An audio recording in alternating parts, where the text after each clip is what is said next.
दोस्तों, दैत्यराज बलि के 100 पुत्र थे, जिनमें वाणासुर सबसे बड़ा था।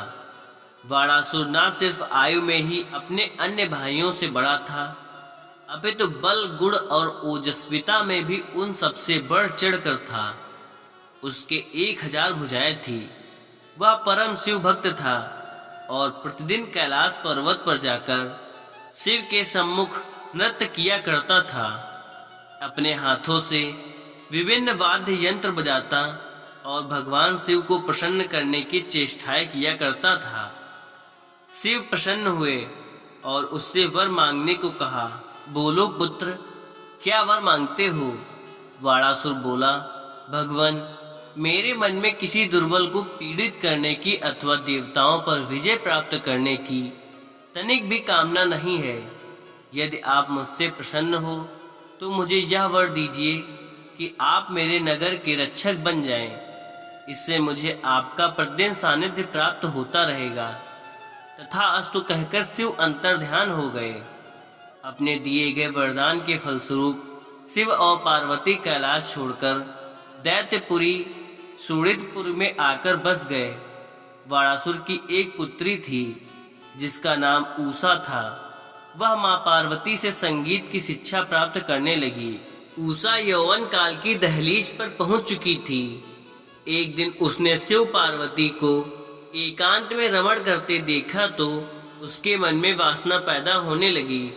वह पति प्राप्त करने की इच्छा करने लगी। पार्वती उसे संगीत की शिक्षा देती तो उषा का शिक्षा में मन नहीं लगता। उसे भांति भांति के विचार सताते रहते।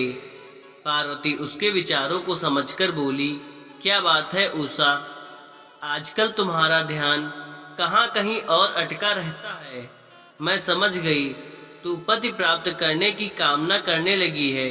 पार्वती जी ने उससे कहा, थोड़े दिन धैर्य रख बेटी, अपने में तुझे एक पुरुष दिखाई देगा, वही भविष्य में तेरा जीवन साथी बनेगा। इधर वाणासुर शिव से कह रहा था, भगवान, आपने मुझे 1000 भुजाएं तो दे दी, किंतु अब वह मुझे भार स्वरूप लगने लगी हैं। बेकार पड़े पड़े मेरी बाहों में खुजली होने लगती है। मैं युद्ध करना चाहता हूँ जिससे मेरा आलस दूर हो सके, लेकिन कोई मेरी जोड़ी का व्यक्ति धरा पर है ही नहीं। भगवान शिव समझ गए कि वाणासुर के मन में अभिमान पनप उठा है। वे बोले, व्यथित मत हो पुत्र, तुमसे युद्ध करने योग्य व्यक्ति भी धरा पर अवतरित हो गया है। शीघ्र ही तुम्हारी यह इच्छा भी पूर्ण होने वाली है। वाणासुर बोला, लेकिन कब और मुझे मालूम कैसे होगा कि अमुक व्यक्ति ही मेरा बराबरी का है? शिव ने उसे एक ध्वजा देकर कहा, यह ध्वजा ले जाकर अपने भवन के द्वार पर लगा दो। जिस दिन यह अपने आप नीचे गिर जाए, उस दिन समझ लेना कि तुम्हारा प्रतिद्वंदी आ पहुंचा। मनुष्य जब बुरे दिन आते हैं तो उसकी बुद्धि स्वयं ही भ्रष्ट हो जाती है। भगवान शिव द्वारा क्रोध में कहे गए वह वचन सुनकर भी वाणासुर प्रसन्न हो गया और उसने खुशी खुशी ध्वजा को ले जाकर अपने भवन पर गाड़ दिया। फिर वह प्रतीक्षा करने लगा कि देखिए ध्वजा कब गिरती है। दूसरी ओर वाणासुर के महल में उषा अपनी सखी चित्रलेखा से बात कर रही थी। चित्रलेखा वाणासुर के मंत्री कुंभांडा की पुत्री थी। उषा के मुंह पर व्याकुलता देखकर चित्रलेखा ने पूछा, क्या बात है सखी, आज तुम बहुत उदास हो, शरीर तो स्वस्थ है ना? उषा ने आह से भरते हुए कहा, मेरे शरीर को कुछ नहीं हुआ है चित्रलेखा, मैं एक स्वप्न को लेकर व्याकुल हूँ। रात स्वप्न में मैंने देखा कि एक परम तेजस्वी कामदेव के समान सुंदर युवक से मेरा विवाह हो गया है। फिर जब सपना टूटा तो सब कुछ गायब था।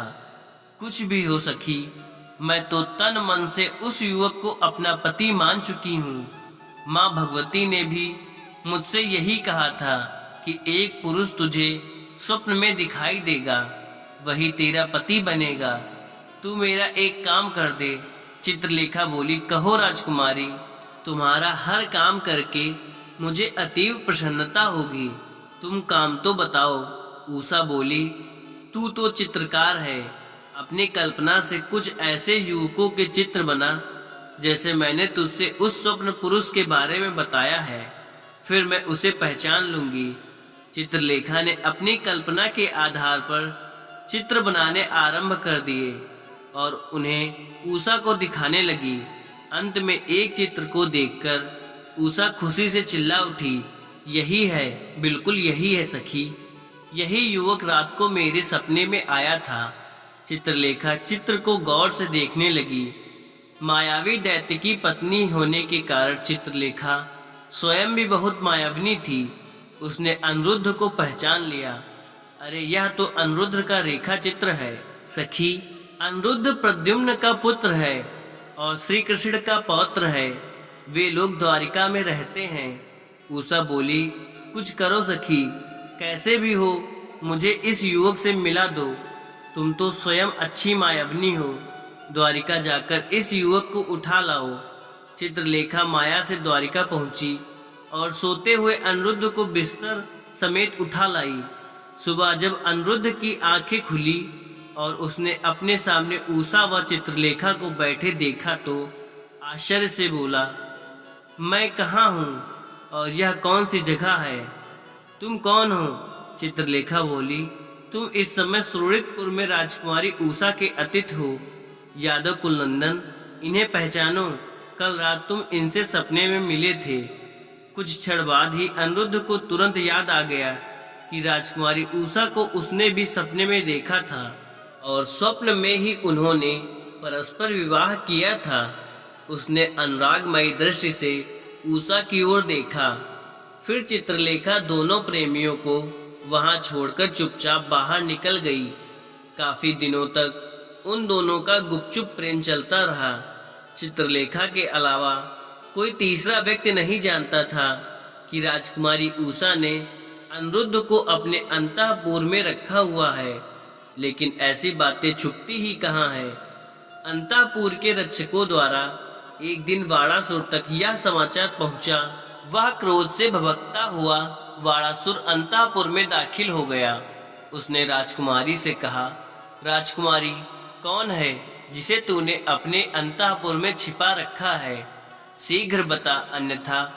अचानक अपने पिता को अंतःपुर में आया देख राजकुमारी उषा सहम गई, किंतु अनिरुद्ध निर्भीक भाव से वाड़ासुर के सामने आकर बोला, मुझे अनिरुद्ध कहते हैं। कृष्ण मेरे दादा हैं और पिता प्रद्युम्न हैं। हम लोग द्वारिका में रहते हैं।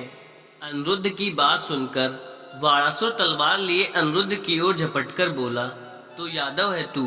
तेरी हिम्मत कैसे हुई कि तू वाड़ासुर की पुत्री के अंतःपुर में दाखिल हो? मैं अभी तेरे टुकड़े टुकड़े करता हूँ।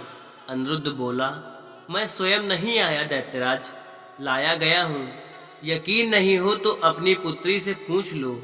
लेकिन वाड़ासुर ने उसकी बात का विश्वास नहीं किया। कुछ देर तक दोनों में युद्ध चलता रहा।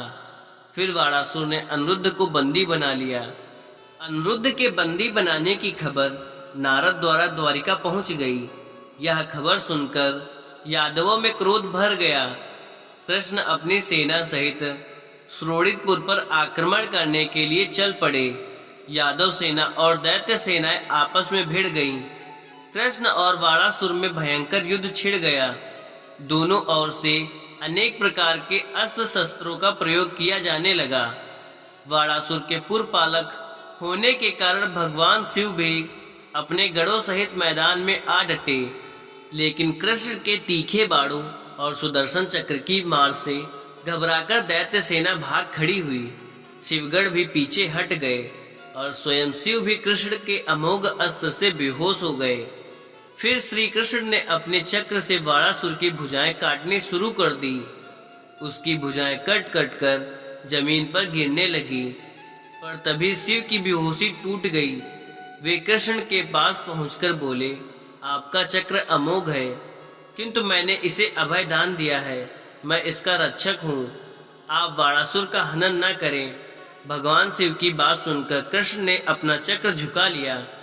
फिर बोले, आपका प्रिय मेरा भी प्रिय है देवादिदेव। मैंने नरसिंह अवतार लेते समय प्रहलाद को वचन दिया था कि उसके किसी भी वंशज का वध नहीं करूंगा। लेकिन इसने आपका अपमान किया है महादेव। इसे दंड तो मिलना ही चाहिए।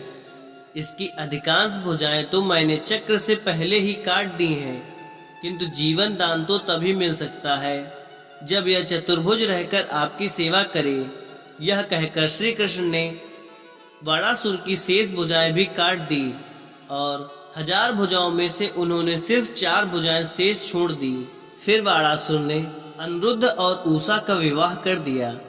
दोनों के विवाह बंधन में बंधने के बाद वाणासुर ने श्रोणितपुर छोड़ दिया और भगवान शिव के साथ ही उनके धाम कैलाश पर्वत पर चला गया। वह जब तक जिया भगवान शिव की आराधना में लीन रहा और मरने के बाद उसे शिवलोक में स्थान मिला।